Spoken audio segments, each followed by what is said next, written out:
आलेले आहेत. विशेष म्हणजे आता हे आजचं लेक्चर जे काही मला शिकवायचं होतं त्याची नोट्स मी कालच तयार केलेली होती. तर कालच हॉर्मुझची सामुद्रधुनी जी आहे, तर ती हॉर्मुझची सामुद्रधुनी जी आहे ती कालच मी लिहिली होती आणि आजच एका पेपरला तो प्रश्न आलेला आहे. म्हणजेच याचा अर्थ काय झालेला आहे की आपण जे घेत आहे ते एक्झामच्या दृष्टीने अत्यंत महत्वाच्या चालू घडामोडी घेत आहोत.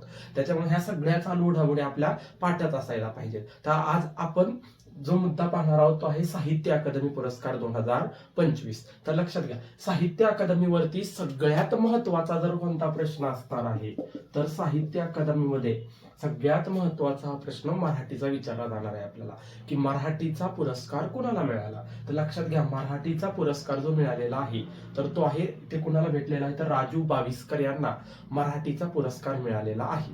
इथे लक्षात, मग इथं काय लक्षात ठेवायचं तुम्हाला, राजू बाविस्कर आणि त्यांचं जी आत्मकथा आहे तर त्याचं नाव काय आहे तर त्याचं नाव आहे काळ्या निळ्या रेषा. तर इथं तुम्हाला दोन्ही नावं लक्षात ठेवावी लागतील. एक म्हणजे काळ्या निळ्या रेषा, बरोबर, काळ्या निळ्या रेषा आणि कोणाचं आहे ते राजू बाविस्कर यांचं आहे. हे आपल्यासाठी अत्यंत महत्वाचं आहे, इथे लक्षात.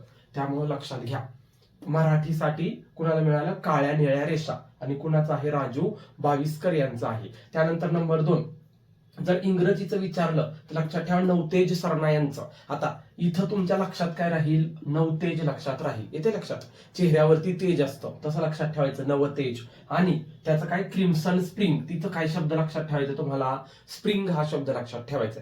स्प्रिंग हा शब्द इथे लवकर लक्षात राहू शकतो. त्यामुळे इथं लक्षात घ्यायचं इंग्रजीचं कोणाला भेटलं स्प्रिंग आणि इथं लक्षात ठेवायचं कोण आहेत लेखक तर नवतेज आहेत. त्यानंतर हिंदीचं लक्षात ठेवायचं जितेजी अलाहाबाद.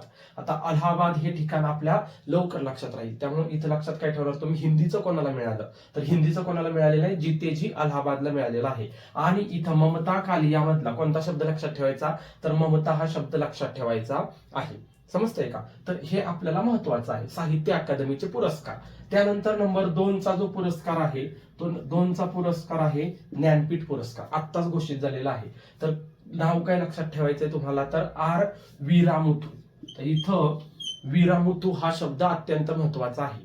तर वीरामुथू हा शब्द इथं लक्षात ठेवायचा. कधी कधी विचारतील ज्ञानपीठ पुरस्कार वीरामुथू यांना भेटलेला आहे तर ते कुठले कवी आहेत तर तेही लक्षात ठेवायचं, तमिळ कवी आहे. आणि एकदा परीक्षेला प्रश्न आला होता ज्ञानपीठ पुरस्कार कोण देतो तर ज्ञानपीठ पुरस्कार हे सरकार देत नाही, ज्ञानपीठ पुरस्कार भारतीय ज्ञानपीठ ट्रस्ट देतं.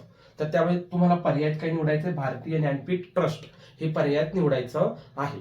त्यानंतर हॉर्मुझची सामुद्रधुनीवरती आजच प्रश्न विचारलेला आहे, येते लक्षात. आणि विशेष म्हणजे ही नोट्स काल तयार केलेली होती. मग हॉर्मुझची सामुद्रधुनी लक्षात घ्या ही कुठं आहे हा पुढचा प्रश्न येईल. तर लक्षात ठेवा, इराण आणि ओमान यांच्या दरम्यान जी आहे ती कोणती सामुद्रधुनी आहे तर ती सामुद्रधुनी आहे हॉर्मुझची सामुद्रधुनी. आणि पर्शियन आखात आणि ओमानच्या आखात यांना ती जोडते. हे सगळं जसंच्या तसं लिहून घ्या, इथे लक्षात, किंवा ह्याचा स्क्रीनशॉट तरी पटकन काढून घ्या.